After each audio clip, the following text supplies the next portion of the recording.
Então vamos continuar peneirando.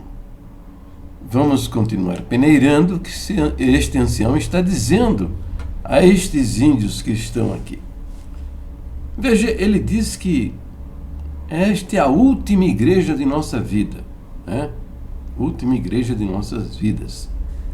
Então agora vocês vão conhecer uma igreja diferente. É a última igreja da nossa vida. Daqui, da terra, é ir para o céu. Isso está muito complicado fazer esta afirmação. Porque se a congregação for a última igreja da vida de um cristão,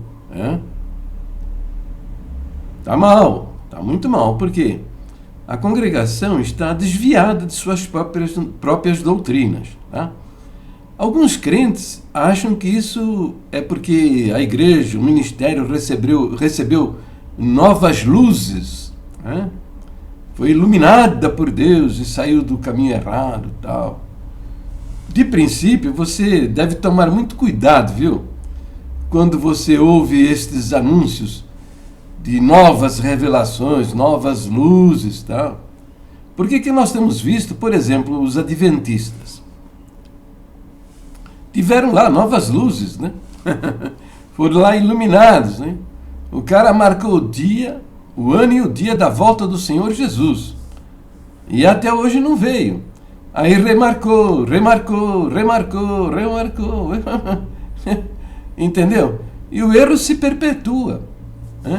Há uma outra igreja aí, o cara se declarou o Elias que haveria de vir, né? E engravidou lá uma das profetisas, cometendo adultério com ela. E causou um grande dano no seio dessa igreja. E era o principal líder lá, o principal dos líderes. Então, bom, no caso da congregação, até é possível pensar que seria uma nova revelação se eles estivessem agindo com honestidade.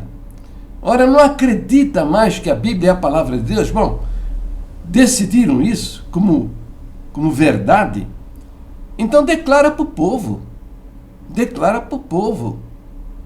Deus não é uma trindade? Não é uma trindade. Bom, então vem a público e diz: gente, nós entendemos que Deus não é uma trindade.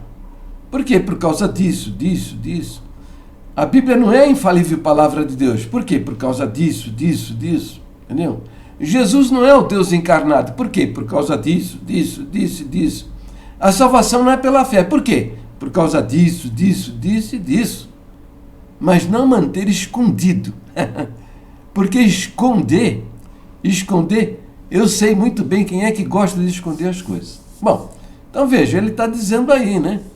Esta é a última igreja das nossas vidas, e daqui é direto para o céu. Eu estou duvidando muito disso. Bom, também veja o que ele está dizendo. Veja só o que ele está dizendo para estes índios que estão reunidos a seu redor. Olha aí, olha o que ele diz. Nós não podemos enganar a esposa e ter outra mulher. Então, olha o seguinte, observe o seguinte. A maioria daqueles índios que estão ali, daqueles africanos que estão ali sentados, né? Eles são oriundos de nações indígenas que praticam o casamento múltiplo.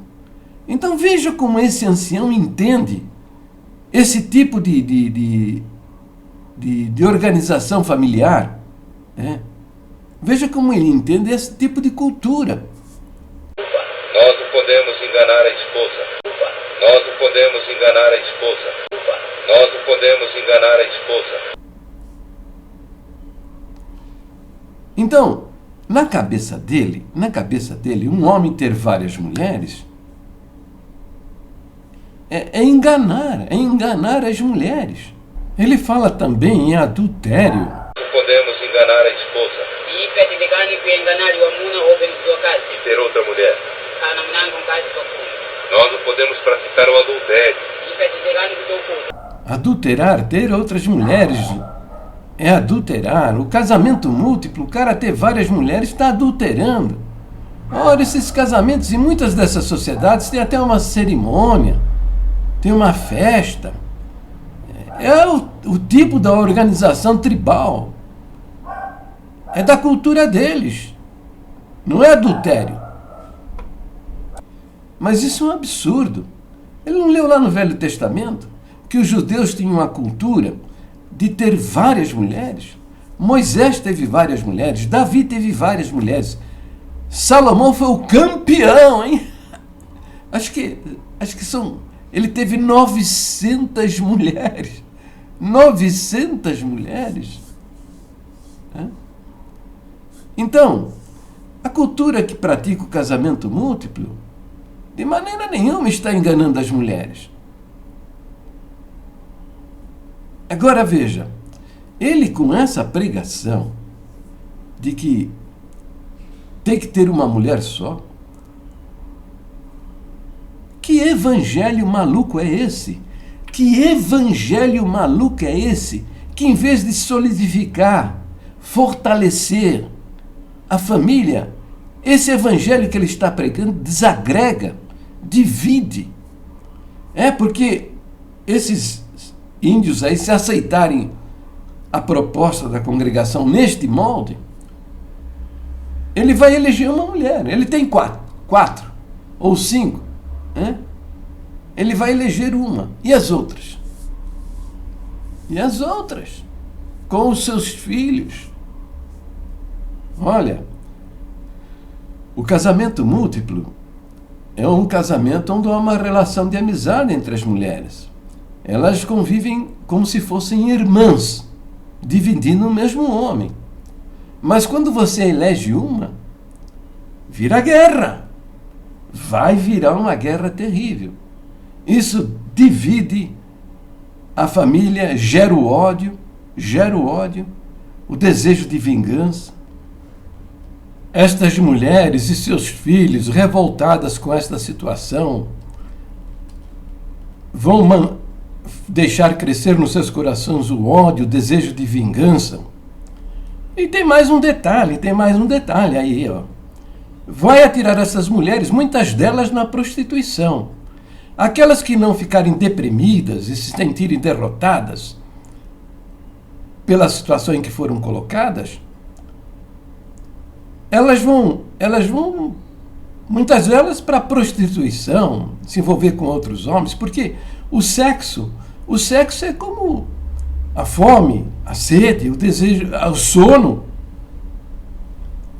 Não é uma coisa que você, vai sair à rua e você diz, hoje eu não vou usar meu sexo.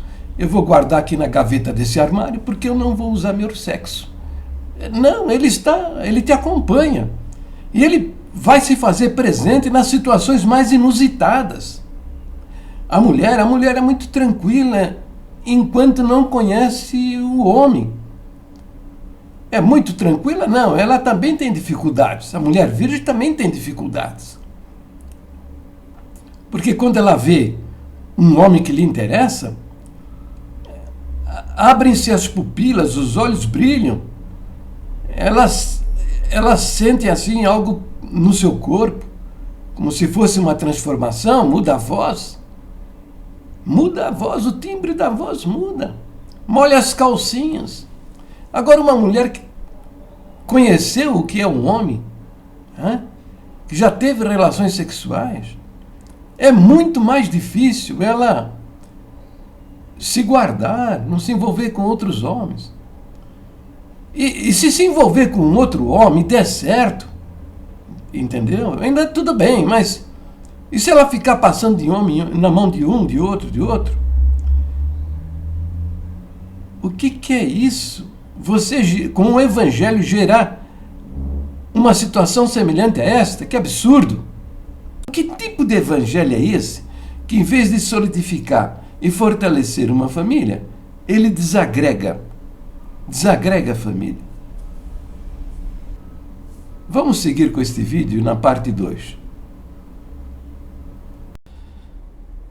Vou fazer algumas observações a respeito do vídeo deste pastor, que ele faz assim algumas declarações que são absurdas, né? E se propõe a ensinar pela internet. E está batendo com muita força aí na pregação do uso do véu, fazendo disso uma doutrina. Como a nossa Irmandade está empolgada com o vídeo desse rapaz, convém chamar a atenção para algumas coisas gravíssimas, né? Gravíssimas, que ele fala aí durante a exposição das suas crenças e do conhecimento que ele tem das Escrituras. Então, vamos lá. Observe o que ele diz.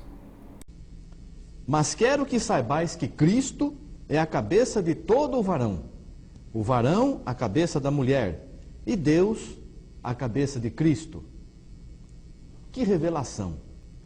Deus a cabeça de Cristo, Cristo cabeça do homem, o homem o cabeça da mulher. Se Deus é o cabeça de Cristo, Cristo não é Deus, como nós já falamos em outra oportunidade. Cristo é o Filho de Deus. Então, de princípio, ele já está negando a divindade de nosso Senhor Jesus Cristo, que está, portanto, negando a doutrina da Trindade. Né? Pois se Jesus Cristo não é Deus, não existe a Trindade. Né?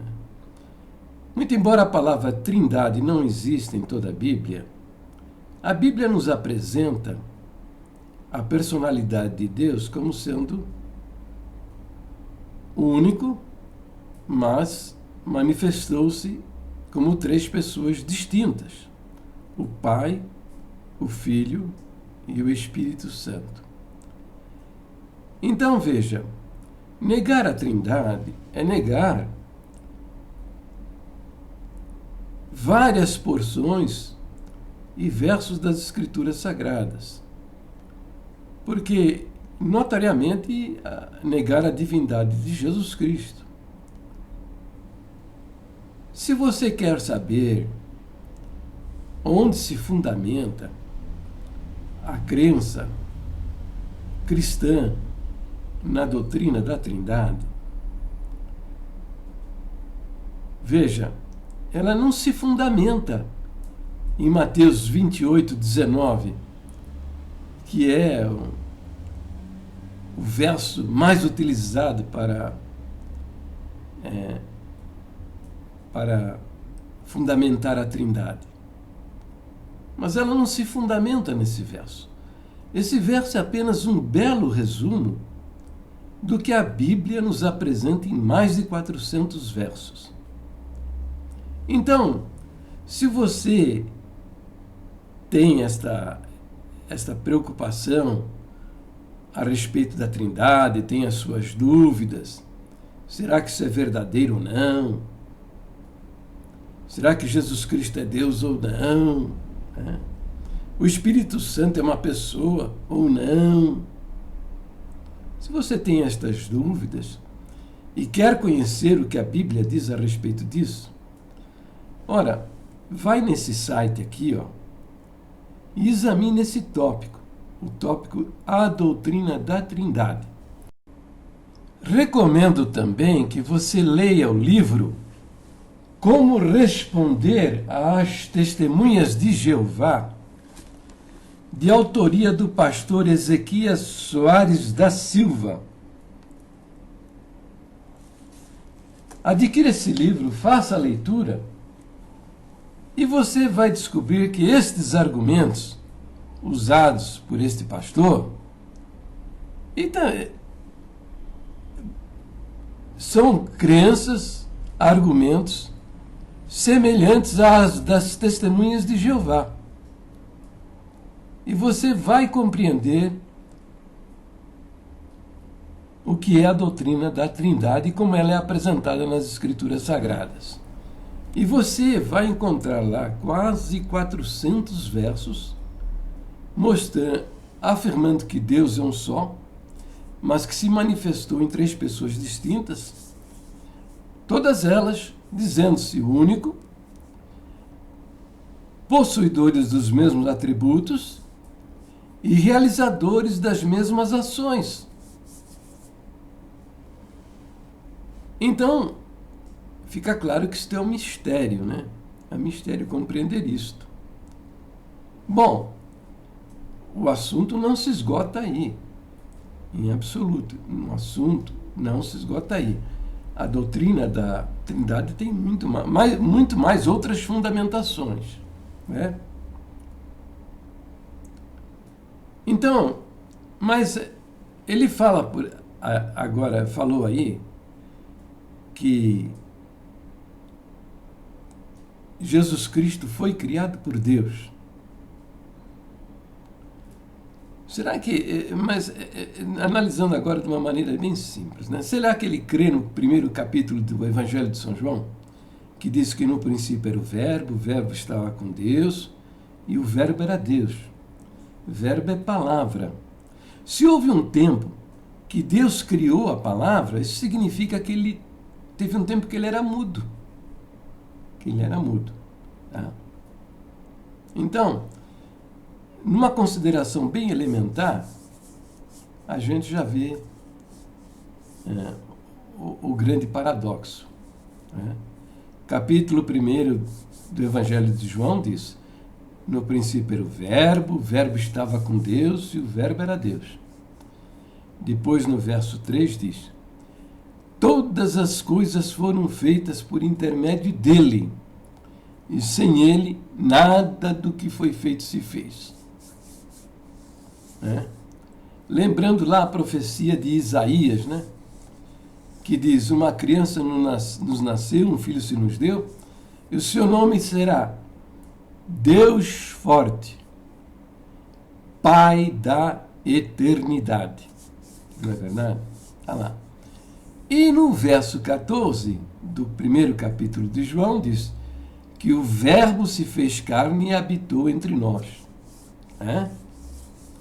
Então, o primeiro capítulo de João mostra e nos faz saber claramente que Jesus Cristo veio de dentro de Deus. Muito bem. Agora, veja esta fala deste pastor. Observe.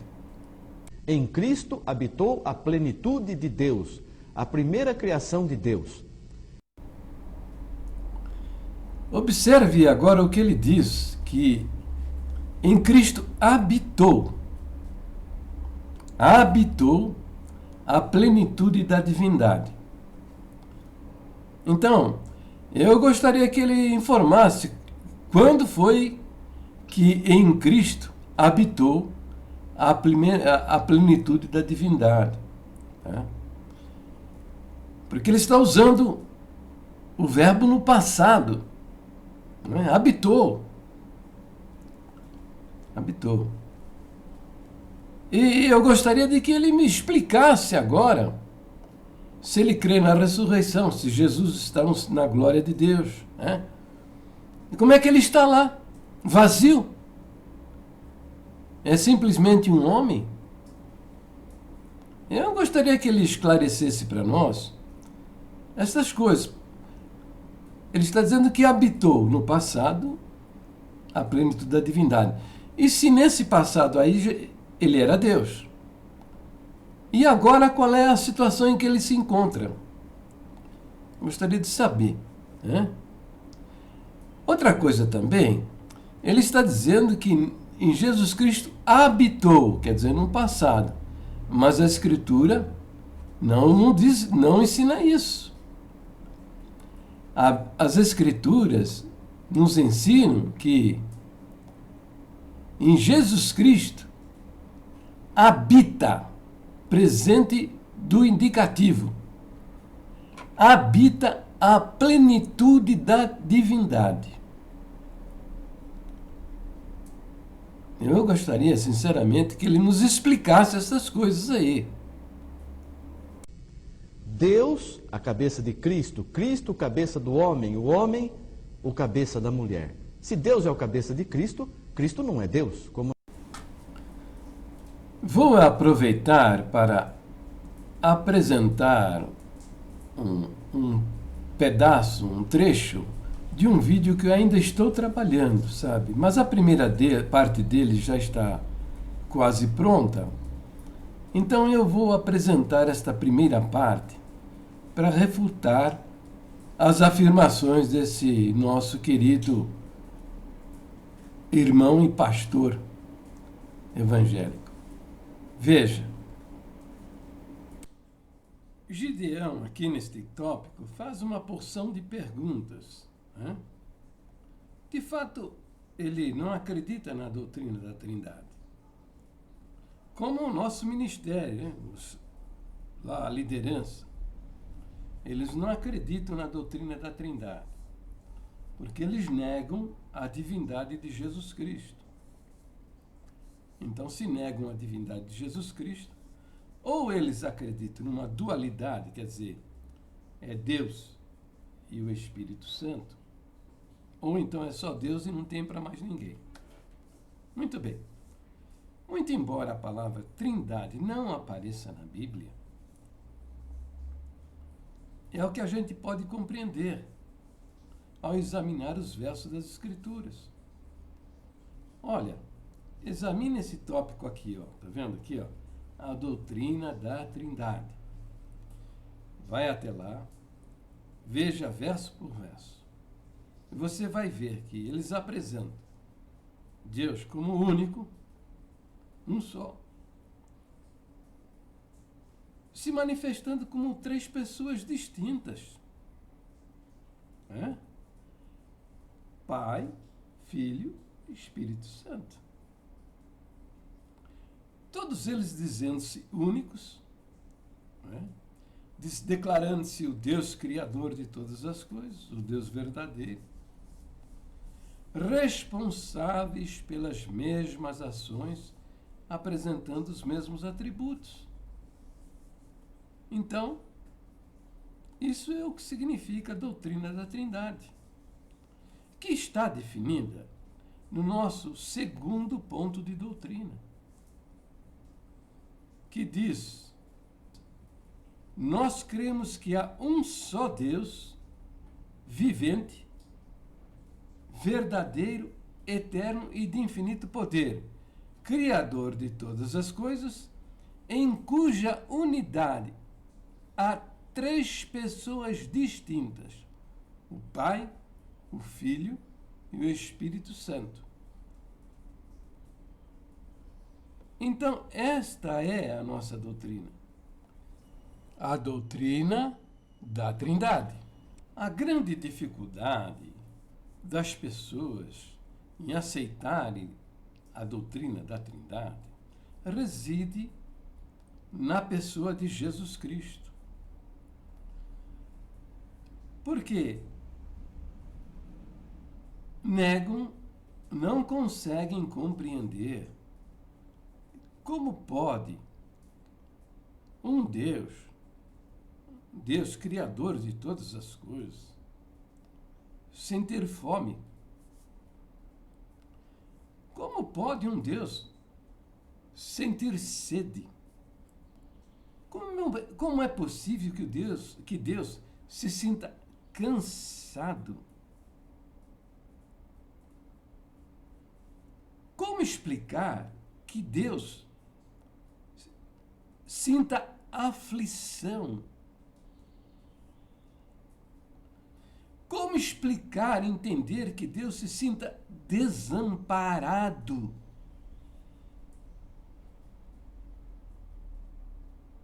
Como entender que Deus tenha medo?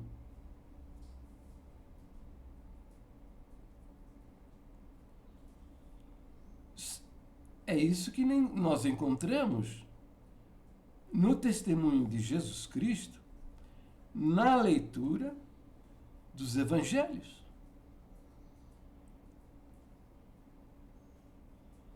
Estas pessoas não conseguem admitir isso. Que Deus possa se deixar escarnecer pelos homens, ser esbofeteado, cuspido, maltratado.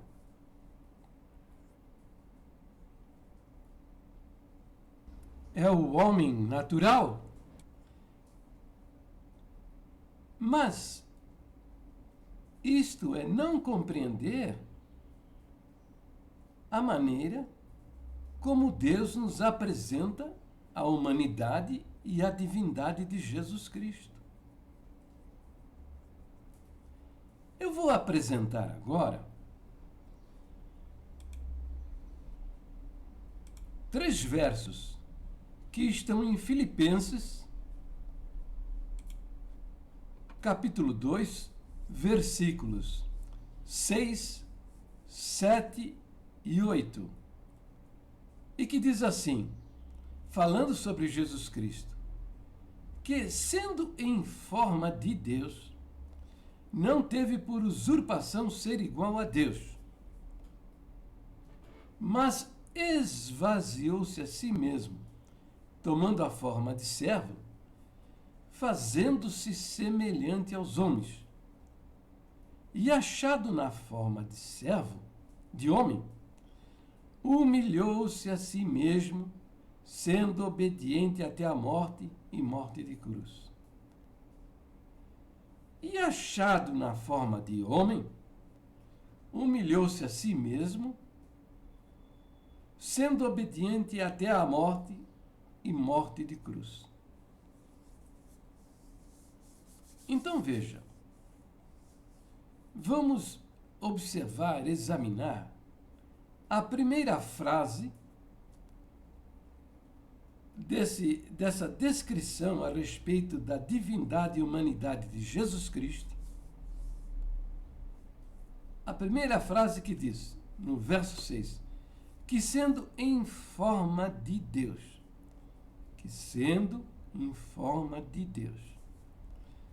Olha, saiba o seguinte, que no grego, no qual foi escrito o Novo Testamento, há 2 palavras para forma, formato.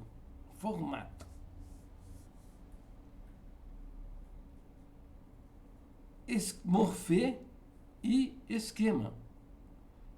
Morfê significa a forma interior, o formato interior. E esquema significa a forma, o formato exterior, aquilo que você pode ver. Então nós encontramos a palavra forma, morfê, ou forma interior, no verso 6 e no verso 7. No verso 6 diz que ele é a forma de Deus, a forma interior de Deus. E no verso 7 diz que ele tomou a forma interior de um servo. Isso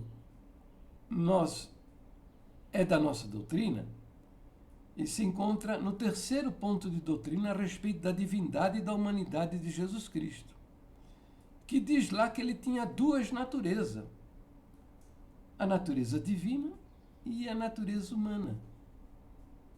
Então vamos ver essa primeira frase, que sendo em forma de Deus. Bom, essa versão que eu estou lendo aqui, usando agora, é Almeida Fiel, corrigida e fiel. Há outras versões que dizem que, traduz assim, que existindo em forma de Deus.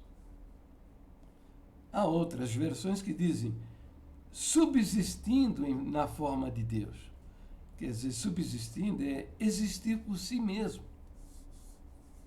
Mas vamos avançar. Agora vamos ver. Existindo em forma de Deus, na morfê de Deus, na forma interior de Deus. Então vamos explicar a palavra morfê e depois vamos explicar a palavra esquema. Então veja, vamos explicar e entender a palavra morfê. Olha,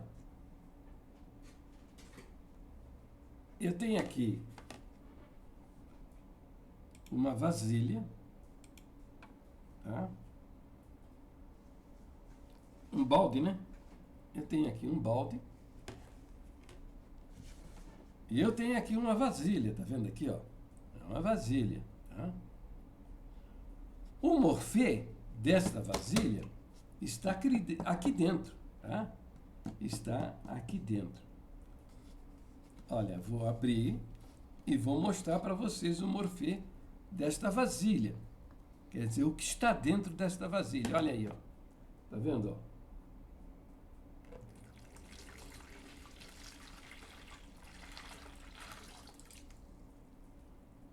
Viu? O que caiu aqui no balde era o morfê desta vasilha. Tá vendo? Veja o que aconteceu com a vasilha. Ó. Ela ficou oca. Tem nada, ó. Por quê? O morfê dela está aqui dentro, ó. É a água. Você entendeu o significado da palavra morfê? Morfê é o conteúdo, é a essência, é o que está dentro. Entendeu? Agora vamos entender a palavra esquema, que significa forma também, tá? Só que essa forma é a forma exterior, é aquela que você pode ver, entendeu? É aquela que você pode ver. É o que você está vendo aqui, ó. Tá vendo? É uma vasilha de plástico, cor azul. Tem um rótulo aqui, ó. Detergente de P. Entendeu? Mas está vazia. Agora observa o seguinte. Essa vasilha vazia cumpriu sua finalidade? Não. Ela está sem o seu conteúdo. É oca. Entendeu? Então reflita. Reflita. O verso está dizendo que, sendo em forma de Deus, que Jesus Cristo, na eternidade, né? Veja, entenda, Jesus é um nome. O anjo diz: e porás nesta criança o nome de Jesus, porque ele salvará o seu povo dos seus pecados. Então, foram instruções ditas pelo anjo. E Cristo é um título. Reis, sacerdotes receberam o título de Cristo. Cristo no grego, né? No hebraico é Messias. Essa é a mesma palavra. Messias, Cristo, é a mesma palavra. Significa ungido. Reis, sacerdotes receberam o título de Cristo ou Messias. Na eternidade, essa frase aí, que sendo em forma de Deus ou subsistindo na forma de Deus, significa que Jesus Cristo, na eternidade, ele é a essência de Deus, é o conteúdo de Deus. Entendeu?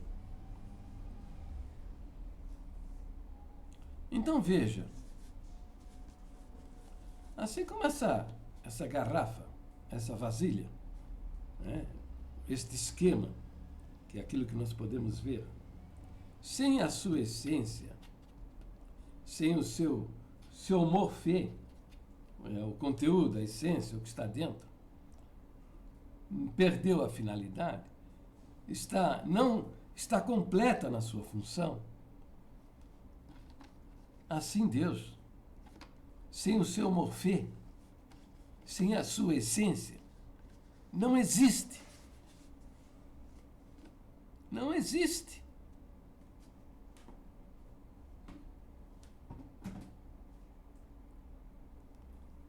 reflita o seguinte: nós fomos criados à imagem e semelhança de Deus. Eu sou criado à semelhança de Deus. Deus lá diz no primeiro livro de Gênesis: façamos, pois, o homem à nossa imagem e semelhança.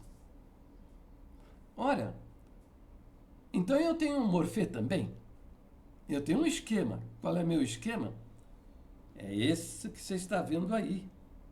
É o que as pessoas podem ver quando olham para mim. 2 orelhas, nariz, 2 olhos, boca. Né? Esse é o meu esquema. Agora, o meu morfê, qual é o meu morfê? É o que está dentro de mim.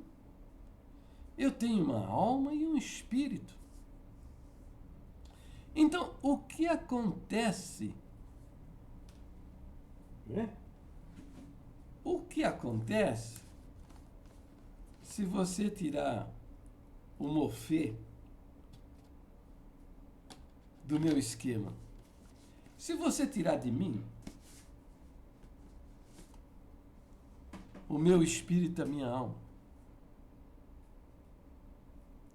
eu vou virar um cadáver. Eu serei um morto. Entendeu? Porque o meu esquema, sem o meu morfê, não existe. Vai perecer. Tá? É destinado à destruição, à morte.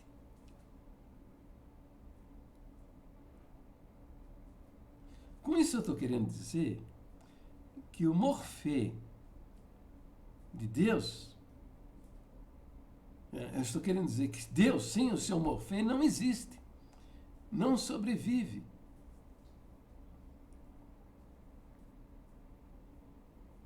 Isso é seríssimo, sabe? Agora, veja, o outro verso diz assim, ó, que ele, subsistindo, ou existindo, ou sendo na forma de Deus, não teve por usurpação ser igual a Deus. Aqui, essa palavra usurpar é requerer, você requerer para si uma coisa que você não tenha direito. Por exemplo, eu chegar lá em Berlim, na Alemanha, me apresentando como embaixador do Brasil. Eu não sou embaixador do Brasil, então eu estou exigindo honrarias, querendo exercer uma função, um cargo que eu não tenho direito, porque eu não sou embaixador do Brasil. Então, isso quer dizer o seguinte: todas as vezes que Jesus se apresentou como eu sou a luz do mundo, eu sou o caminho, a verdade e a vida, eu sou a porta, eu sou o bom pastor, eu sou a ressurreição e a vida. Esse eu sou. Jesus falava com os judeus no aramaico. Então, quando ele falava eu sou, ele remetia a mente dos judeus ao episódio lá do Monte Horebe, quando Deus se apresentou a Moisés. Deus se apresentou a Moisés e disse para Moisés ir lá falar com o faraó do Egito, o dono do mundo, dizer a eles que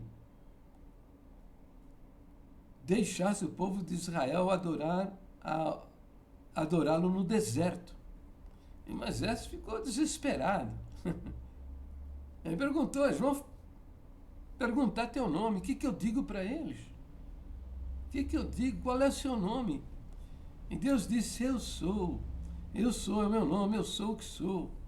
Assim dirás ao meu povo: eu sou, me enviou a vós outros. Então, todas as vezes que esse eu sou, lá que Deus se apresentou a Moisés, o tetagrama, as 4 letras do tetagrama, né? Isto é a raiz do verbo ser. Então, todas as vezes que Jesus dizia eu sou, ele se identificava com o Deus que apareceu a Moisés lá no Monte Horebe. E os judeus, eles ficavam indignados, queriam matar Jesus a pedradas, porque eles matavam as pessoas, condenavam as pessoas à morte, pelo cometimento de 5 tipos de pecados: o adúltero, o homossexual, o filho desobediente, o falso profeta e o blasfemador. E na cabeça deles, Jesus estava blasfemando. Estava blasfemando porque estava se apresentando como o próprio Deus. Prova disso é você leia lá no capítulo 10 do Evangelho de João, onde Jesus pergunta aos judeus: tenho feito muitas boas obras no meio de vós, por qual delas vocês querem me apedrejar?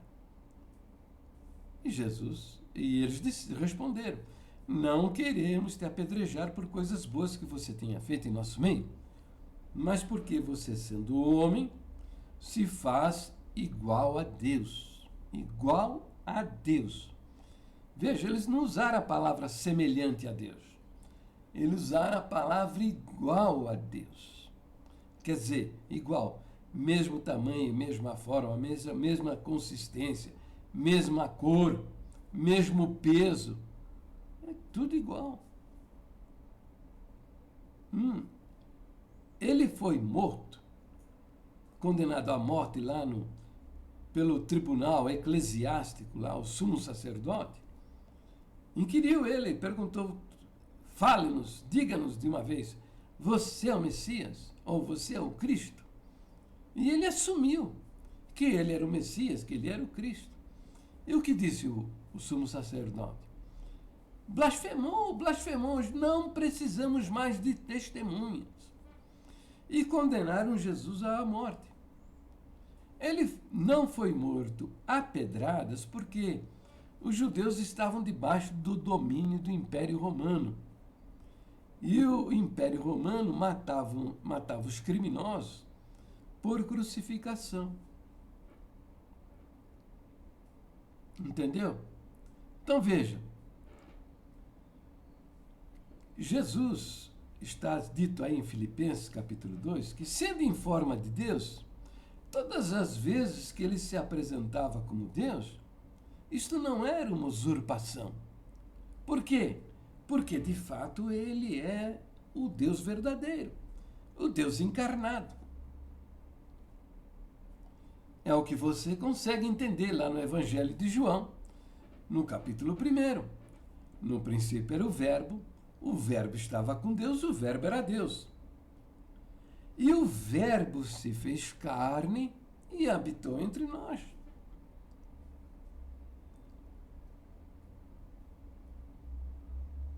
Então, a frase segue, a segunda frase segue dizendo: não teve por usurpação ser igual a Deus. Ser igual a Deus, igual, não é ser semelhante a Deus.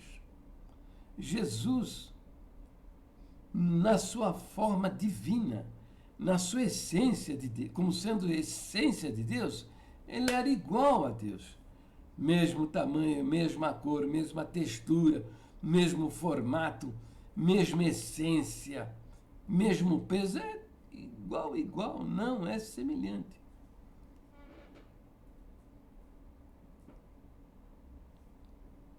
Compreendeu? Então, é isso que você lê lá na doutrina da Trindade, nesse tópico, você vai ver mais de 100 de versos mostrando isso, mostrando que Jesus Cristo, na forma interior, ele é a forma interior de Deus, a sua essência. Tá? E quando se apresentou entre nós, apresentou-se como a essência encarnada, a essência de Deus encarnada entre os homens. Agora, veja, a dificuldade da maioria dos homens em aceitar a divindade de Jesus É isso que você lê no relato, o testemunho dele lá nos evangelhos, que ele teve fome, teve sede, sentia-se cansado, sentia dor, né? Sentiu aflição, sentiu-se desamparado, teve medo. Os homens escarneceram dele, esbofetearam-no, cuspiram nele, puseram-lhe uma cruz de espinho e o crucificaram na cruz. Por que fizeram isso? A outra frase diz: mas esvaziou-se a si mesmo. O que é esse esvaziar-se a si mesmo? Qual o significado disso? Ora, isso é maravilhoso demais. Mas foi o que Jesus Cristo, Deus, fez. Ele, de uma maneira maravilhosa, abandonou, deixou de exercer os seus atributos divinos de onisciência, onipotência, onipresença, santidade absoluta. Por quê?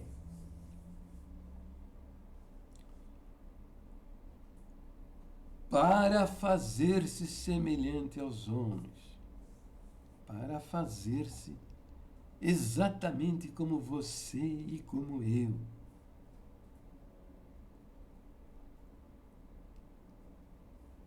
Por quê esse esvaziamento de Deus? Porque Ele quer que nós sigamos os seus passos. Ele quer que nós tenhamos uma vida como Ele viveu. Vinde após mim, e eu vos farei pescadores de homens. Quem quiser vir após mim, tome cada dia a sua cruz e me siga. Paulo fala: sede meus imitadores, como eu sou imitador de Jesus Cristo. Ora, mas como eu posso imitar uma pessoa que é onipotente? Como eu posso imitar uma pessoa que é onipresente, que é onisciente, que é a santidade absoluta? Como seria isso possível? Onde está o cabimento e a coerência em me desafiar?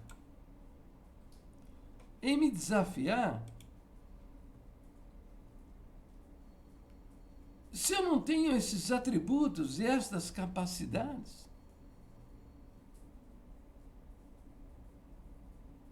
Mas, fazendo-se,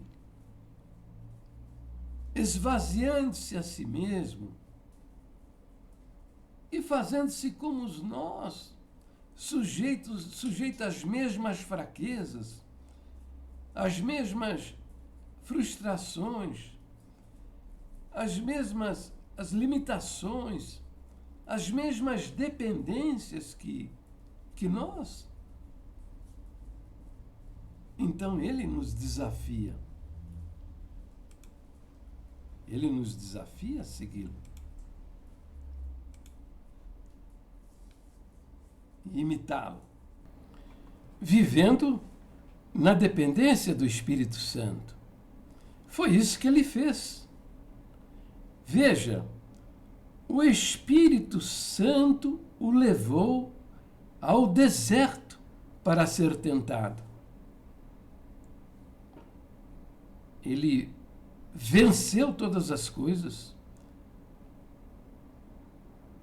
porque viveu na total dependência do Espírito Santo. Veja, esta mão aqui é o Espírito Santo. E esta mão aqui é você.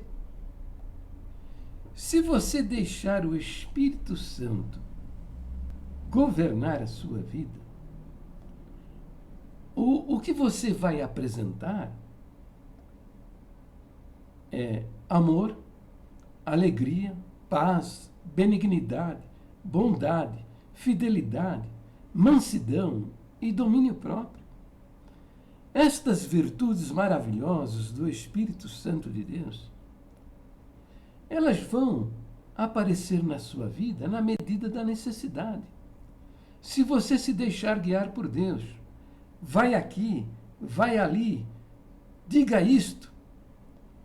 Se você não tomar decisões carnais, mas buscar as decisões vinda do alto, vivendo em humildade e submissão, isto vai acontecer.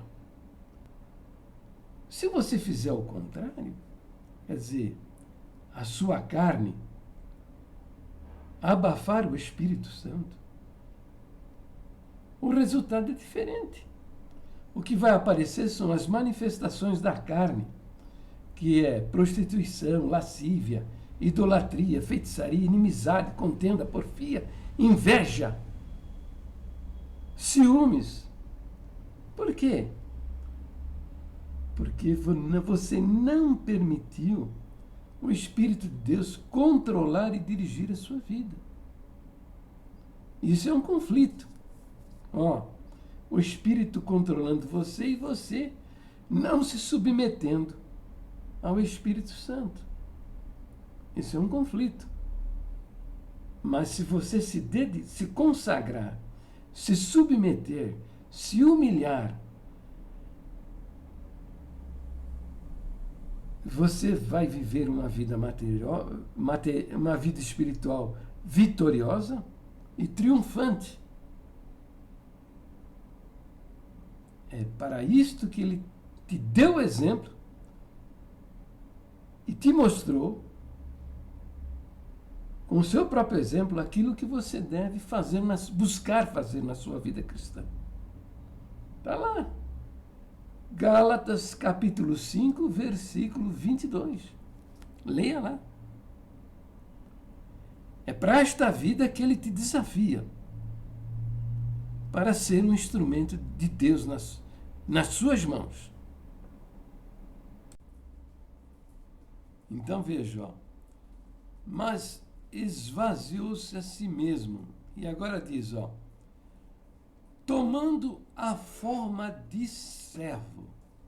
Novamente aqui nesta frase, a palavra forma aqui usada aqui é morfê novamente. Dizendo que ele assumiu a forma de servo, a forma interior do homem. A forma interior do homem. Sujeito à frustração, à tentação, à fraqueza, ao medo, ao abatimento.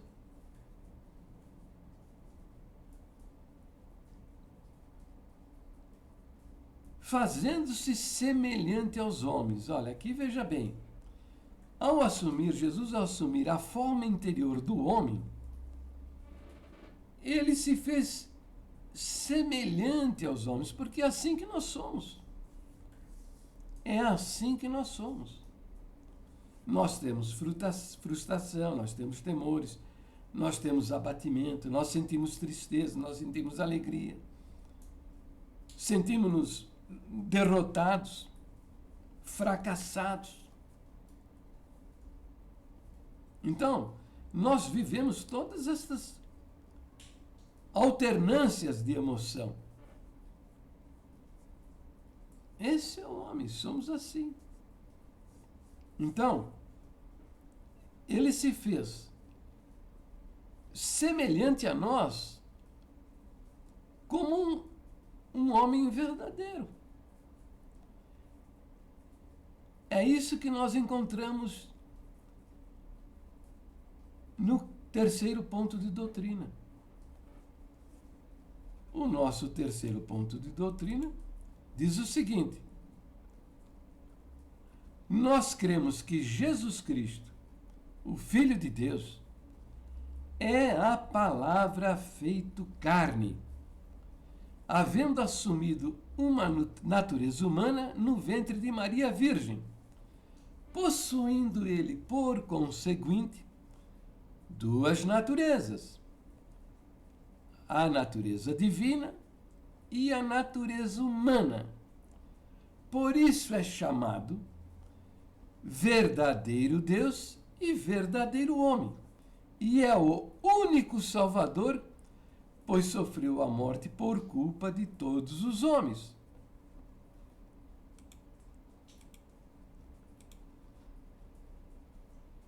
Havendo assumido uma natureza humana,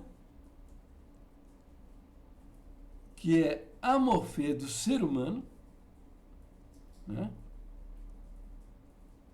E é a morfê do Deus Criador de todas as coisas, a essência do Deus Criador de todas as coisas, que se fez carne. Havendo duas naturezas, a divina, o morfê, a essência de Deus, e a humana, o morfê do homem, do ser humano. É isso que diz o nosso terceiro ponto de doutrina.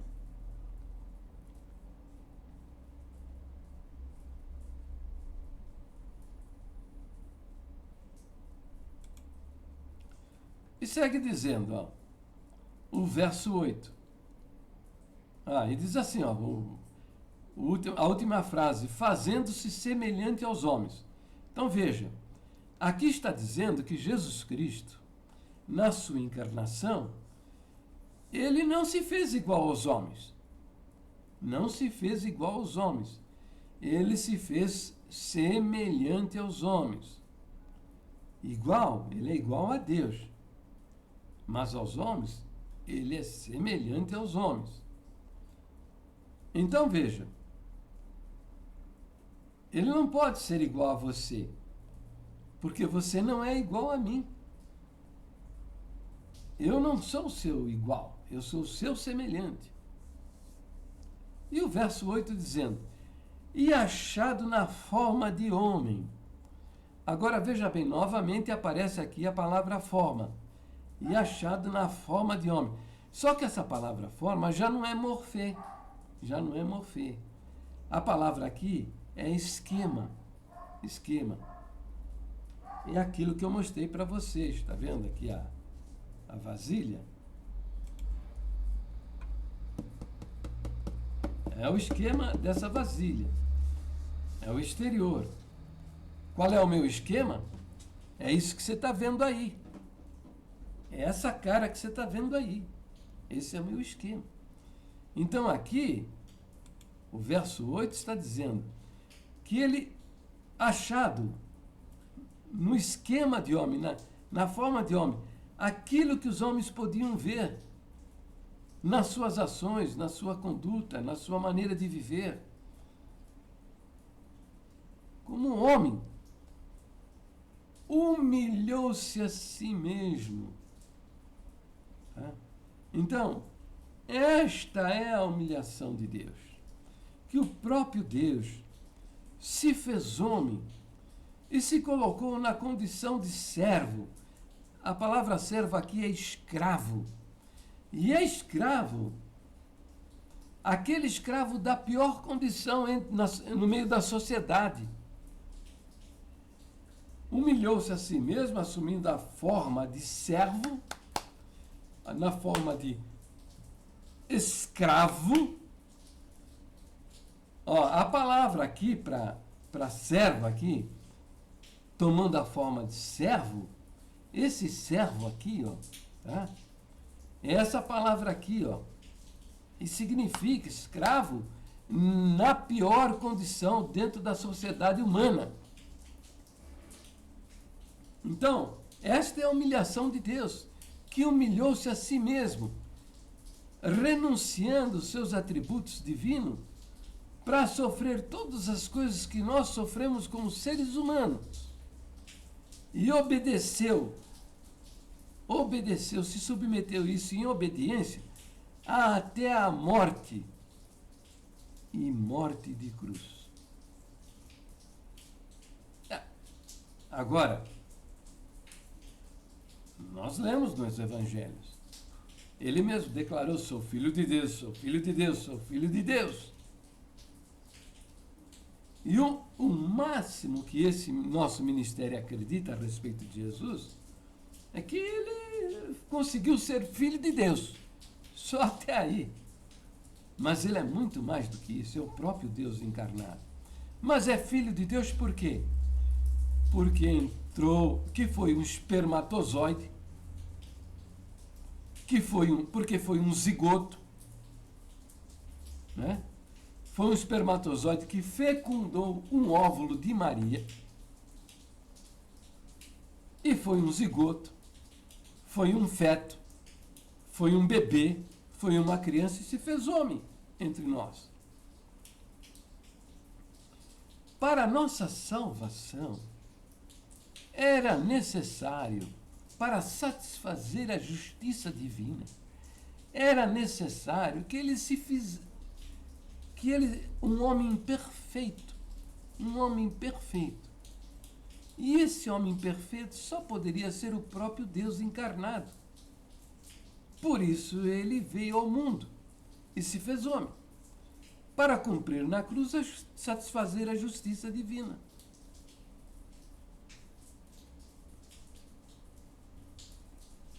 Então, este é o Senhor Jesus, o próprio Deus encarnado. Agora veja só o que esse pastor vai dizer, hein? Presta atenção. Mas no livro que Jesus Cristo escreveu, está dizendo assim: a mulher tem que cobrir a cabeça com véu. Irmãos, vamos meditar numa coisa. A história do mundo, a história humana, não tem provas nem da existência de Cristo.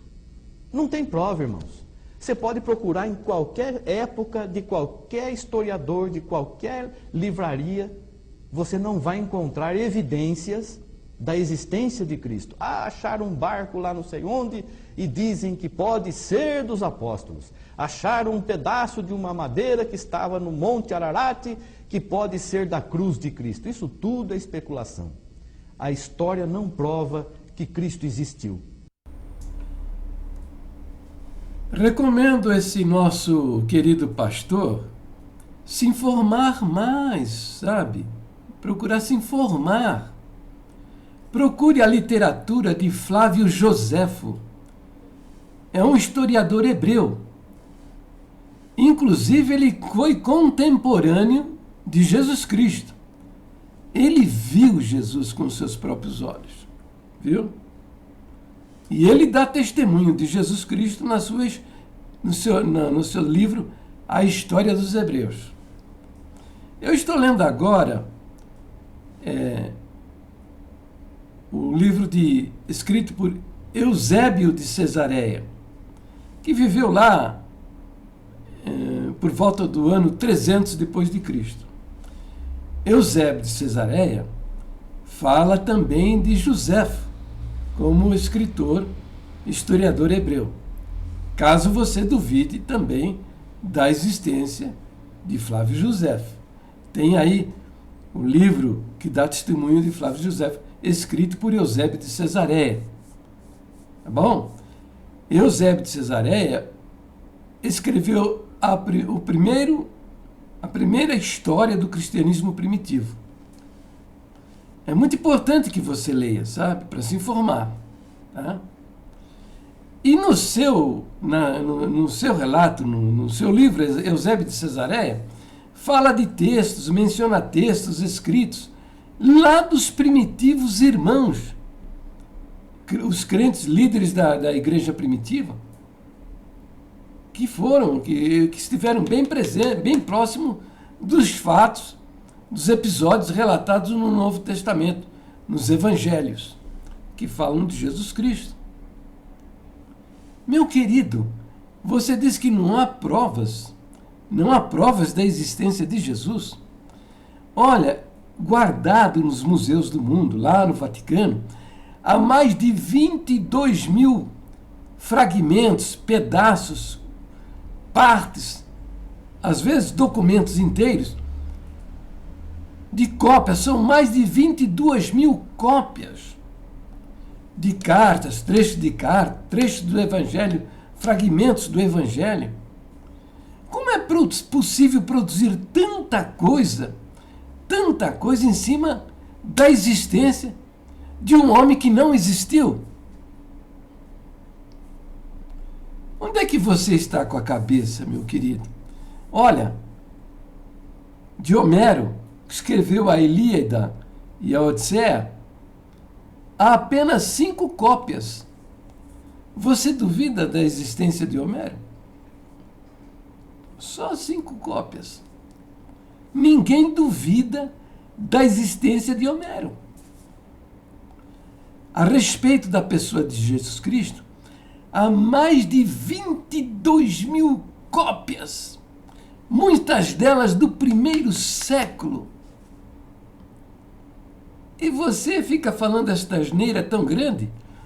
Um pastor, um líder de uma igreja?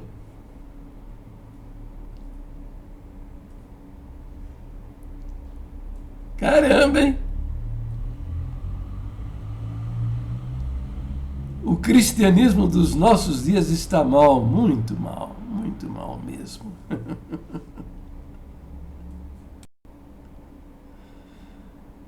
Mas tá bom, vamos prosseguir.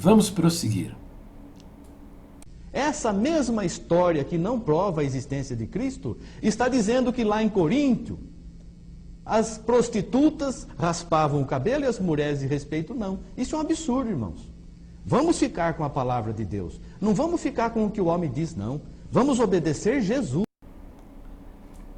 Mas, meu filho, se você já começa de cara negando a história, a existência de Jesus Cristo, que é um fato inquestionável,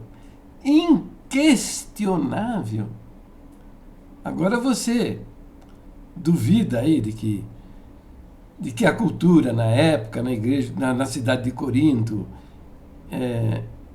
as mulheres deveriam usar o véu para não se confundir com as prostitutas. Filho, é o seguinte, eu não vou entrar no mérito disso aí, mas se você nega a história a respeito da pessoa de Jesus, não dá para confiar nessas suas afirmações. Não é verdade? Não dá para confiar no que você está dizendo agora. E a palavra continua: todo homem que ora ou profetiza tendo a cabeça coberta, desonra a sua própria cabeça. Todo homem que ora ou profetiza com a cabeça coberta, aqui não está falando se o cabelo é comprido, se o cabelo é curto, se o homem está de chapéu, se o homem está usando véu. Aqui está dizendo que, de alguma forma, se o homem cobrir a sua cabeça, ele desonra a sua própria cabeça. Ô, meu querido, a congregação também tem neste aspecto aí, também está crendo exatamente como você. Faz do texto lá de Coríntios a doutrina do véu. Né? Tá? E como você mesmo está falando que o homem não pode ter a cabeça coberta, né, para honrar a Deus, eles também fizeram a doutrina do chapéu. A doutrina do chapéu, né? Se você faz a doutrina do véu, você tem que fazer também a doutrina do chapéu. Então, lá na congregação, nós temos também as duas doutrinas. A doutrina do véu, né, e a doutrina do chapéu. Entendeu? Então, veja, agora eu vou provar a você que isso é usos e costumes. Veja, eu não estou condenando o uso do véu. Quem quiser usar o véu, que use o véu, entendeu? Foi costume, é da tradição da igreja primitiva. A igreja usou o véu durante séculos, entendeu? Mas isso não faça isso uma doutrina bíblica. Por quê? Porque de fato não é, usos e costumes. Você fala aí que Paulo mandou. Se fosse realmente tão importante assim o uso do véu, estaria em todas as cartas. Mas o único lugar onde nós lemos recomendação a respeito do véu é nesse capítulo de Coríntios. Só, mais nada. Entende? Então, isso aí é base insuficiente para fazer doutrina. As doutrinas bíblicas têm forte fundamentação bíblica. Elas não devem ser construídas com versos solitários, como é o caso desse verso aí. Só aí existem, em lugar nenhum você encontra. Você não deve fazer doutrina com versos contraditórios, como é o caso, logo para frente você vê que o véu, o cabelo foi dado em lugar do véu. Isso causa divisão no corpo de Cristo, porque vai ter aqueles crentes que vão dizer que não deve usar o véu, e vai ter aqueles outros que vão dizer, não, tem que usar o véu. Isso causa confusão. Então não se deve fazer doutrinas com versos contraditórios, com versos mal definidos. Entendeu?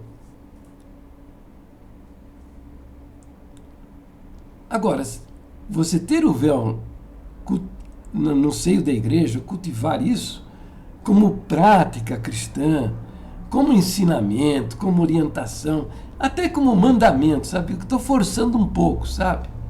Tudo bem, mas não faça disso uma doutrina. Porque, presta atenção, é usos e costumes. Se você faz doutrina, há lugares onde eu não conheço, já estou adiantando, hein? Eu não conheço uma sociedade onde a mulher ter alguma coisa sobre a cabeça seja imoral, indecente, ofensivo. Entendeu? Eu não conheço.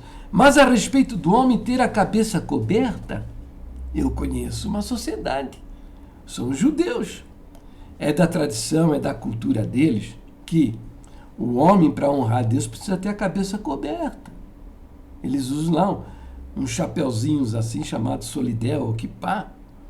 E os sacerdotes lá usam uns chapelão enormes. Entendeu? Bom, veja, eu não sei se na sua igreja tem a cultura do a doutrina do chapéu, mas na congregação nós temos a doutrina do chapéu. Temos a doutrina do chapéu. Por exemplo, eu não poderia estar falando da palavra de Deus e ensinando a respeito da palavra de Deus com a minha cabeça coberta. Eles não aceitam isso. Agora eu vou dizer para você uma coisa. Desde o ano 2000 eu venho dizendo para a Irmandade da Congregação, olha, são duas doutrinas, tá? Pode ser que em alguma sociedade a mulher ter alguma coisa sobre a cabeça seja desonroso, ofensivo, agressivo, imoral. Eu não conheço, mas pode ser. E a congregação cristã não vai poder pregar o seu evangelho lá. Por quê? Porque não vão aceitar. Não vão aceitar. E eu dizia para eles, olha, sobre o véu da mulher eu não conheço. Mas sobre o chapéu, a doutrina do chapéu, eu sei de uma sociedade.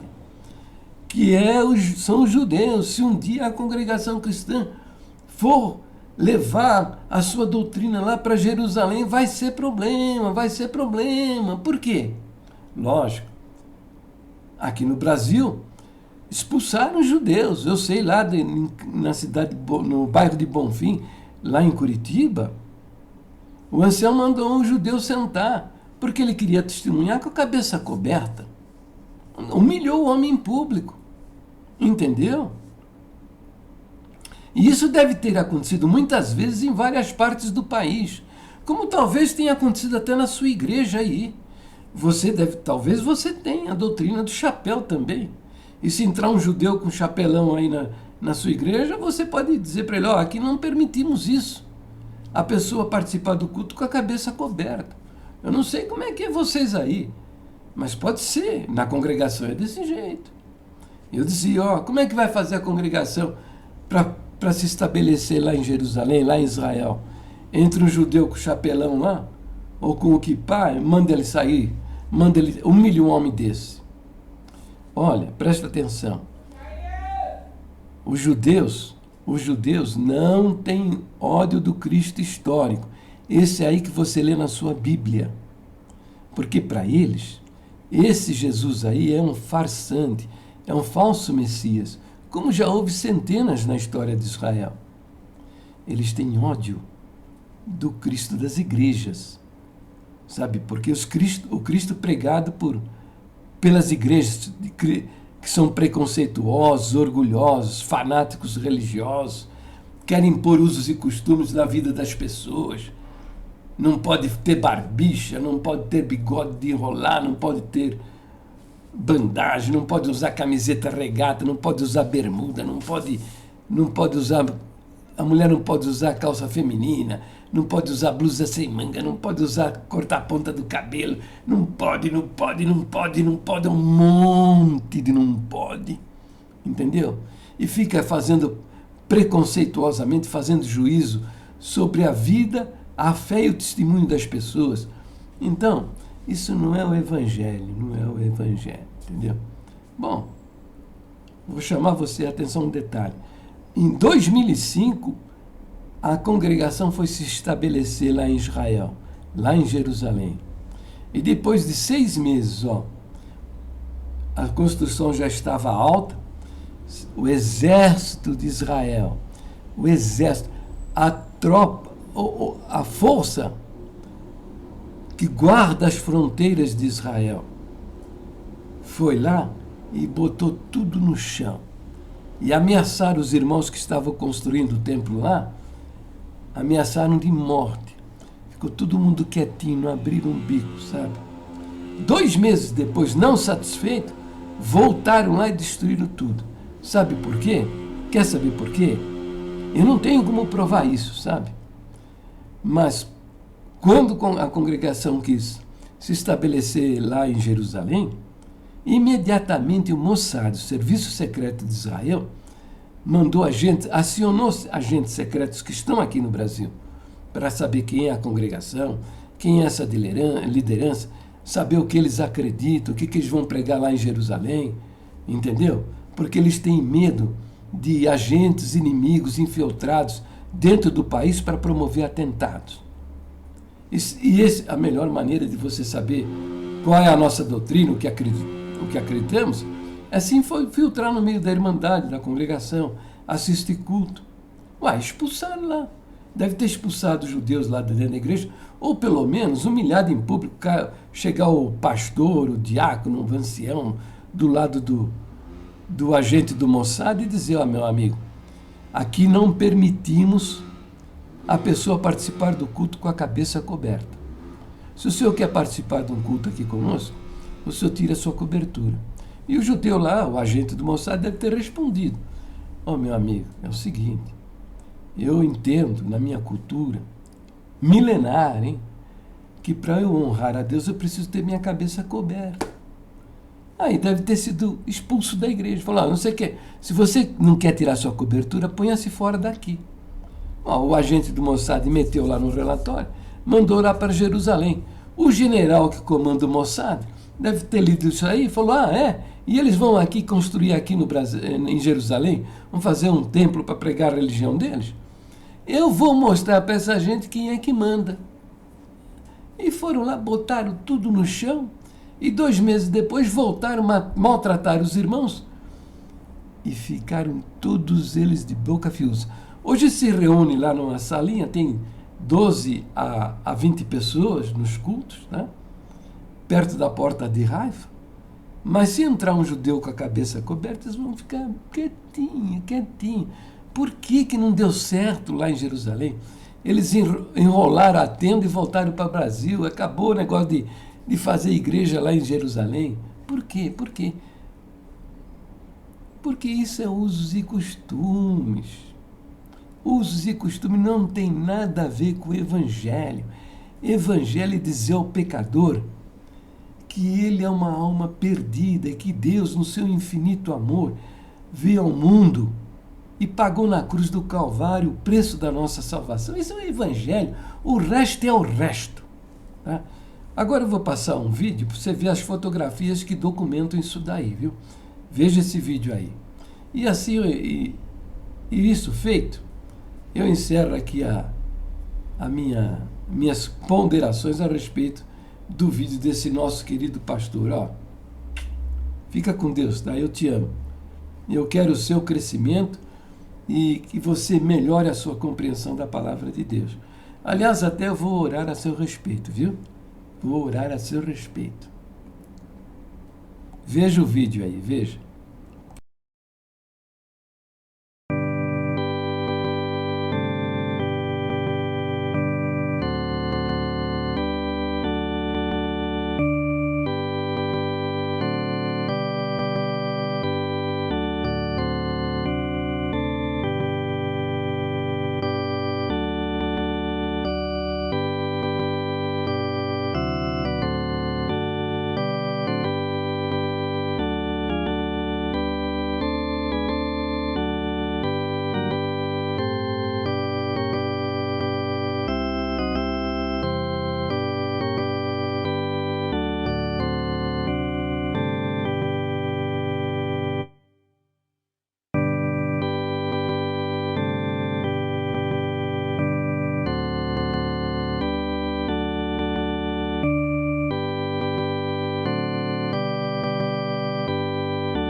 O que teria acontecido? É o seguinte, quando a congregação começou os primeiros contatos para se estabelecer lá em Israel, imediatamente o Mossad ativou os agentes secretos que estão aqui no nosso país. Esteja seguro. Agentes secretos de Israel estão em várias partes do mundo. Por causa do estado da situação de exceção que vive esse país, cuja sobrevivência deve-se à permanente vigilância do seu território, para poder defender-se dos seus inimigos. Então, o Mossad agiu no sentido de acionar os seus agentes para saber quem era a congregação cristã do Brasil, o que quer essa gente aqui no nosso país, o que pensam essa gente, quem são estes homens. Isso, esteja seguro, com certeza aconteceu. Por que eu sei disso? Ora, porque é dessa maneira que funcionam essas coisas. É assim que é feito. Essa é a guerra da informação. Bom, como é que eles vão conhecer a congregação? E o que nós acreditamos, de que maneira nós pensamos, quem são os nossos líderes? É frequentando os nossos cultos. Agora, ele foi lá como judeu, como um espectador, entrou no templo, com o kippá na cabeça. Olha, alguns agentes do Mossad, eles são também rabinos, são sacerdotes, com aquele chapelão, né?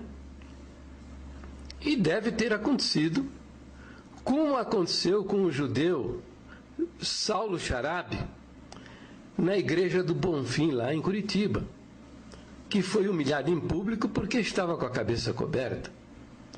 É possível ter ocorrido diálogos semelhantes a este que eu vou simular. O ancião, o diácono, o cooperador se aproximou do agente do Mossad. Evidentemente, vocês estão me entendendo. O agente do Mossad não leva uma placa no peito dizendo: sou fulano de tal, agente do Mossad. Isso é secreto. Está lá no meio do público e o o líder da congregação chega ao seu lado e diz: amigo, olha, aqui não permitimos as pessoas permanecerem neste templo com a cabeça coberta.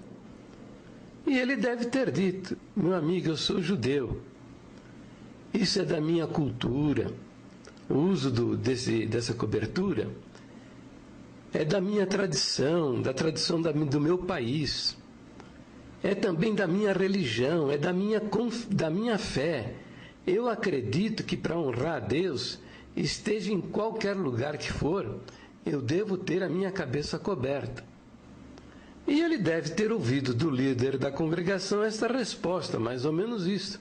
Bem, se o senhor não quer tirar o chapéu da cabeça, não quer tirar essa cobertura, o senhor se retira do templo, porque aqui nós não permitimos, neste ambiente, um homem com uma cabeça coberta.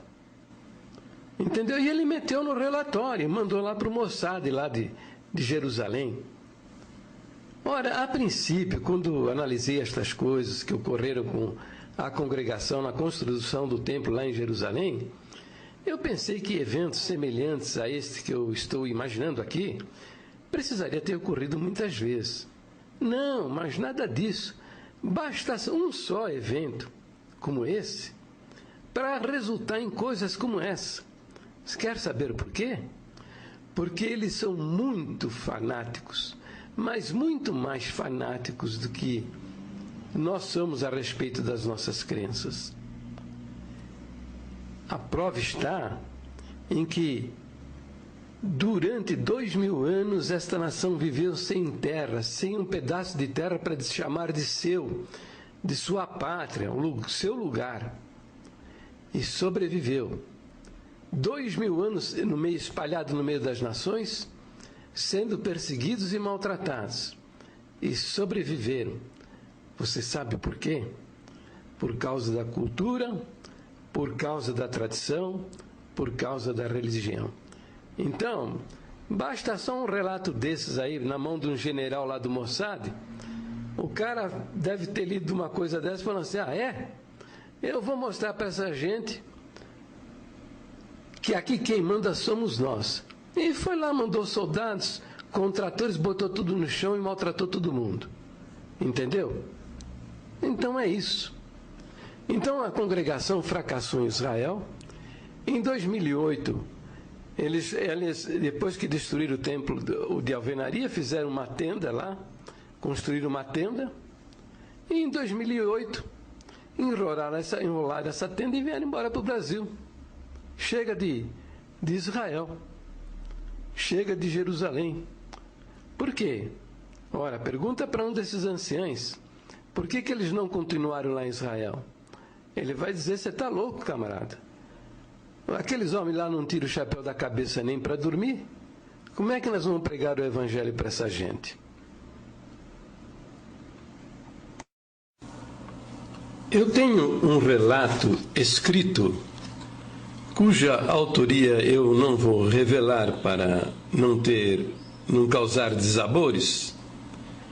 E o relato é o seguinte: o tempo total, desde o início, foi de 28 meses. Desde as primeiras conversações até a data de abertura. E o movimento foi o seguinte: primeiro, comprar um terreno para construir uma congregação no caminho de Jerusalém para Hebrom. E assim Deus preparou. Custo do terreno com a legalização e transferência foi de $430 mil. Alugar um local para ter um endereço em Israel, para ter os cultos e também para alojar os irmãos que viajariam em missão pela obra de Deus em Israel. Aluguel mensal de $1.200 e outros custos relativos à manutenção da sala de oração. 3. Mandar de volta para Israel o Evangelho, através dos servos de Deus, do ministério de 2 em 2. Foi também enviado irmãos pedreiros e homens de Deus que deixaram suas famílias em nossa Irmandade para trabalharem na parte material. Ao longo de 6 meses, nossos irmãos, junto com algumas empresas que foram terceirizadas, construíram algumas coisas no terreno, como a limpeza do terreno, a construção do abrigo antibomba, na medida de 7 por 12 metros, com 25 centímetros de concreto em toda a sua estrutura, o tanque de batismo, mais os baldrames, os muros e outros. No dia 19 de junho deste ano, após essas edificações, uma reunião com a prefeitura foi acertado com os mesmos que tudo tinha sido feito permaneceria do jeito que estava, e sugeriu que contratasse para a edificação da igreja uma empresa americana em pré-moldado, que nos entregaria a igreja pronta em 45 dias, e o que depois foi mudado e proibido pela própria prefeitura. Após a reunião na prefeitura, no dia já mencionado, no dia seguinte, 20 de junho de 2005, saiu uma ordem, não se sabe até agora de onde, e invadiram o nosso terreno o exército com grandes tratores e destruíram tudo, e estragando tudo que já se havia feito, dando um prejuízo aproximado de $200 mil, o que deixou a todos nós e nosso irmão advogado Miguel perplexo e atônito, pois em reunião no dia anterior e através de uma ata lavrada, foi acertado o que eu já relatei. Nossos irmãos que lá estavam choraram muito. Após mais ou menos um mês do acontecido, chegou no escritório do nosso irmão. O tempo total desde o início foi de 28 meses, desde as primeiras conversações até a data da abertura.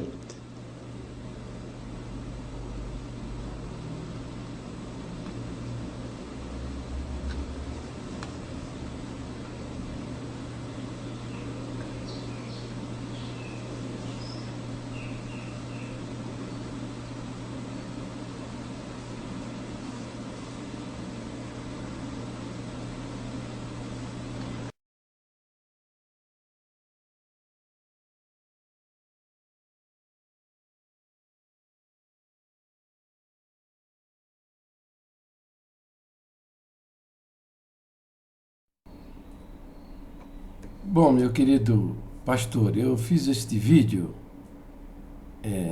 porque a Irmandade da Congregação está encantada com as suas afirmações a respeito da doutrina do véu, né? E como eles também o ministério está pregando que Jesus Cristo não é Deus, então isso aí, o seu videozinho aí é um prato cheio para eles, tá? Então eu fiz aí para rebater isso, não em função das coisas que você diz aí, porque realmente as coisas lá, você está pregando lá para a sua igreja, não me diz respeito, né? Mas é porque você está mexendo muito com a congregação que está no Brasil, que é a minha irmandade, e eu tenho preocupação, porque eles estão desviados de suas próprias doutrinas. Então por isso fiz esse vídeo de mais de 1 hora, comentando as coisas que você falou. Mas, de fato, eu não quero nem tenho interesse em debater coisas com você. Mas te dou o direito de resposta. Se você acha que deve responder, discutir comigo esse assunto, tal, contestar. Há um fórum que eu já mencionei lá atrás, um fórum de debates, que é Nas Pegadas do Mestre Jesus, onde você vai ter ampla possibilidade, sabe? Eles vão gostar do que você vai dizer, fique sabendo disso, eles vão gostar muito. Porque o que você vai falar lá é mais ou menos o que todos eles acreditam, entendeu?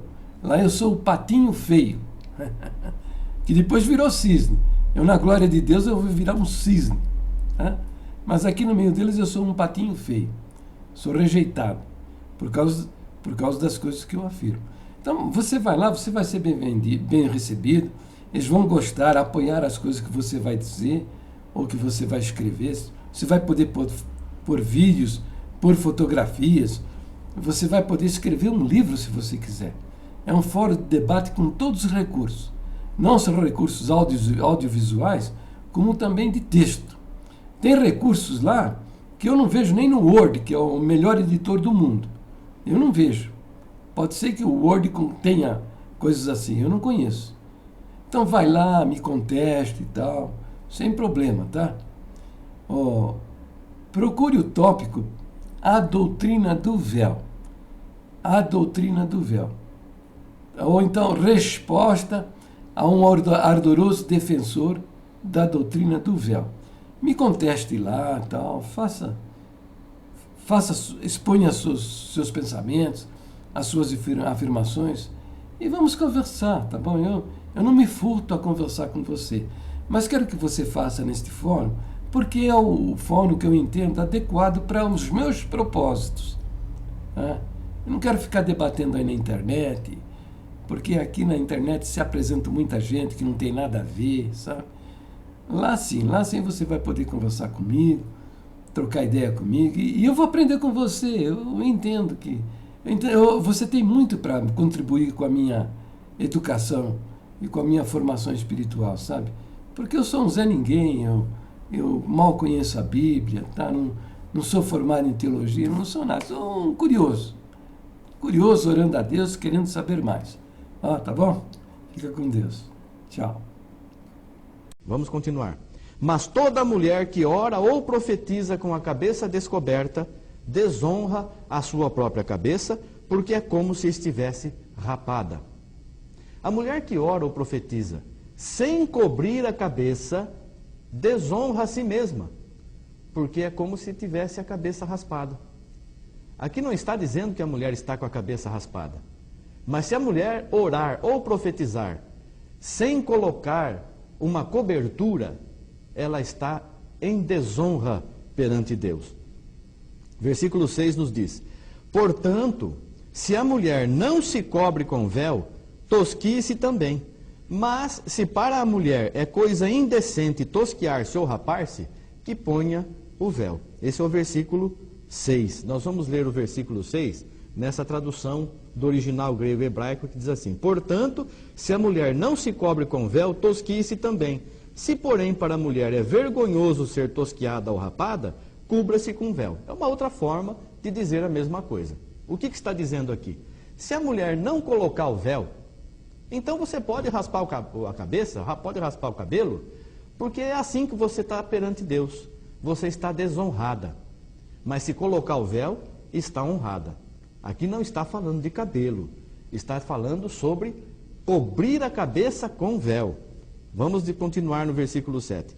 O varão, pois, não deve cobrir a cabeça, porque é a imagem e glória de Deus.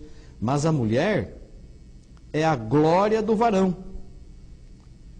Porque o varão não provém da mulher, mas a mulher do varão.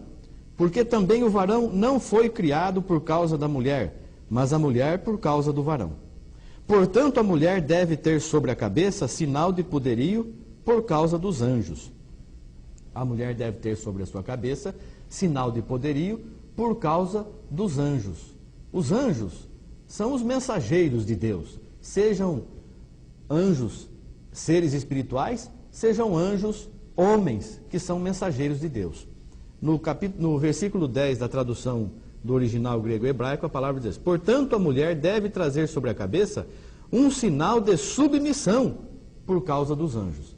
Seja submissão, seja poderio, a mensagem é essa: a mulher deve ter à cabeça um sinal. Um sinal, seja de poderio, porque aí ela tem poder para louvar a Deus, porque no passado, irmãos e irmãs, a mulher não podia interceder, a mulher não oferecia sacrifícios, eram somente os levitas, os que eram nascidos na tribo de Levi. A mulher não tinha autoridade alguma para orar, para louvar a Deus, para fazer alguma coisa dentro do templo. A mulher ficava até num átrio separado, preparado para as mulheres, só não participava de nada. Hoje o Senhor Jesus autoriza a mulher, mas manda que ela tenha sobre a sua cabeça um sinal que lhe dê poder, que é o véu, que é cobrir a cabeça com véu. Na tradução do original grego-hebraico, um sinal de submissão, porque ela colocando o véu, ela está mostrando que ela é submissa, primeiramente a Deus, depois ao homem, e ela está cumprindo a palavra de Deus. No versículo 11 em diante, todavia, nem o varão é sem a mulher, nem a mulher sem o varão no Senhor. Porque como a mulher provém do varão, assim também o varão provém da mulher, mas tudo vem de Deus. E agora, esse texto daqui em diante, do versículo 12 em diante, o inimigo tem usado para perverter a palavra de Deus. Veja bem, julgai entre vós mesmos, é decente que a mulher ore a Deus descoberta? É uma pergunta que Deus está fazendo para nós. É decente que a mulher ore a Deus descoberta? Nós vimos aqui até aqui que é indecente. Se a mulher não se cobre com véu, então raspe a cabeça, porque é como se ela tivesse raspado a cabeça. Ela está orando na presença de Deus sem o véu, é como se ela tivesse com a cabeça raspada. Veja aqui o versículo 14. Ou não vos ensina a mesma natureza que é desonra para o varão ter cabelo crescido? Mas ter a mulher cabelo crescido lhe é honroso, porque o cabelo lhe foi dado em lugar de véu. Ora, vamos ver aqui, nesses versículos aqui da tradução do original grego-hebraico. Não vos ensina a própria natureza que se o varão tiver cabelo comprido, é para ele uma desonra, mas se a mulher tiver o cabelo comprido, é para ela uma glória, pois a cabeleira lhe foi dada em lugar de véu? O que foi dado em lugar de véu? O cabelo foi dado em lugar de véu, mas o que está dizendo aqui no versículo 14? Não vos ensina a própria natureza. Aqui não é a natureza divina, é a natureza humana. É a natureza humana. Não vos ensina a própria natureza, o homem, o ser humano. É natural que o homem tenha o cabelo curto, e é natural que a mulher tenha o cabelo crescido, mas o cabelo não é véu. A natureza ensina que a mulher é diferente do homem. A natureza ensina que a mulher tem que ter sobre a sua cabeça um sinal de submissão, um sinal de poder. E esse sinal é o véu. Quando a mulher for orar ou profetizar, ela tem que pôr sobre a sua cabeça o véu. E assim ela estará obedecendo a palavra de Deus. Eu lembro quando eu era criança e eu frequentava a igreja católica, eu ia lá e via as irmãs, muitas com véu preto, outras com véu branco. Eu não entendia o porquê dessa diferença de cor. Posteriormente eu fiquei sabendo o porquê dessa diferença. Mas hoje, dificilmente você vê uma irmã usando véu.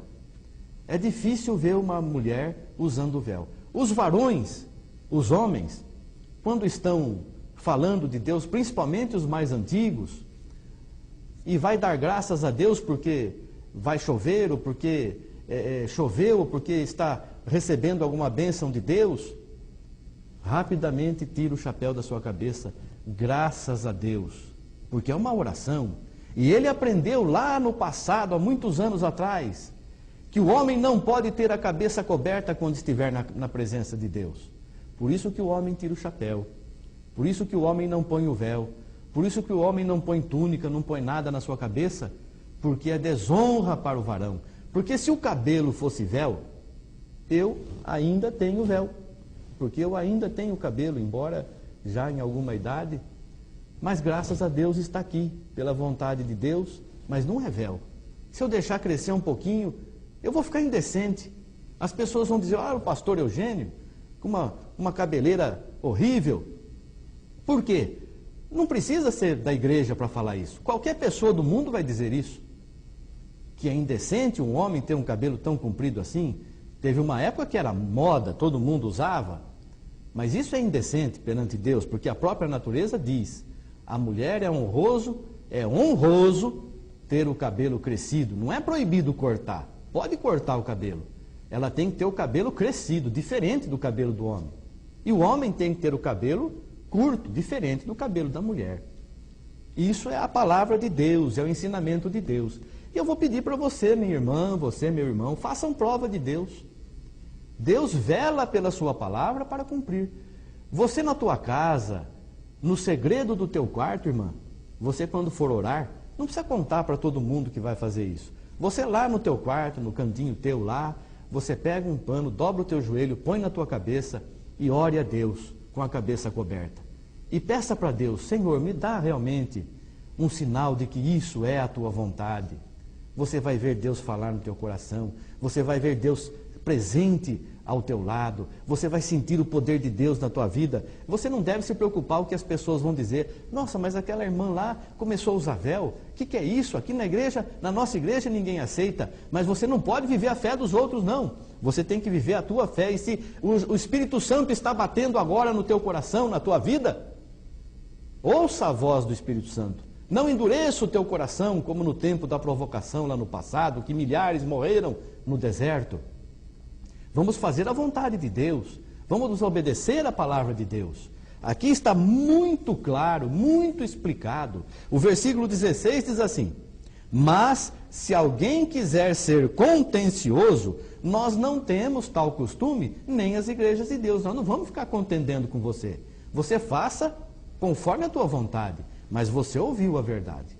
Ah, mas tem uma história que lá em Coríntios, onde para quem essa carta foi escrita, havia um porto e as prostitutas raspavam o cabelo para que não houvesse confusão entre a meretriz e a mulher de respeito, e os marinheiros que chegavam, porque era um movimento muito grande, e os marinheiros que chegavam, para não confundir a prostituta com a mulher de respeito, eles procuravam as mulheres que tinham a cabeça raspada, por isso que quando a prostituta se convertia, ela precisava colocar o véu. Isso sabe onde está escrito? Em algum livro aí, que alguém escreveu, mas no livro que Jesus Cristo escreveu, está dizendo assim: a mulher tem que cobrir a cabeça com véu. Irmãos, vamos meditar numa coisa. A história do mundo, a história humana, não tem provas nem da existência de Cristo. Não tem prova, irmãos. Você pode procurar em qualquer época, de qualquer historiador, de qualquer livraria, você não vai encontrar evidências da existência de Cristo. Acharam um barco lá não sei onde e dizem que pode ser dos apóstolos. Acharam um pedaço de uma madeira que estava no Monte Ararat que pode ser da cruz de Cristo. Isso tudo é especulação. A história não prova que Cristo existiu. Essa mesma história que não prova a existência de Cristo está dizendo que lá em Coríntio as prostitutas raspavam o cabelo e as mulheres de respeito não. Isso é um absurdo, irmãos.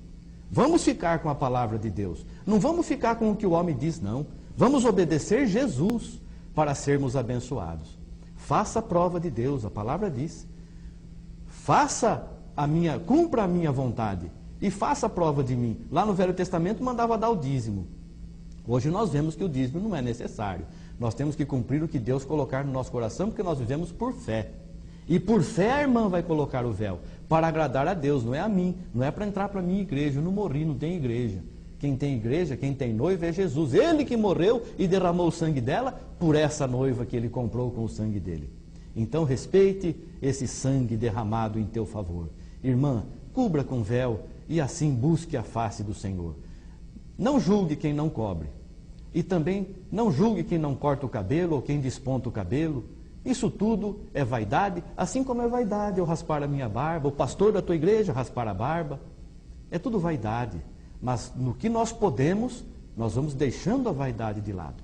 Que Deus te abençoe, que você esteja inteiramente firmado na palavra de Deus e possamos a cada dia fazer a sua santa e bendita vontade para nosso próprio bem, para a nossa bênção e para a bênção de toda a igreja. Orem por mim, estarei orando por todos vocês. E a paz do Senhor Jesus Cristo esteja em cada vida, em cada lar, em cada coração, em nome de Jesus. Amém. Graças a Deus. Obrigado, Senhor.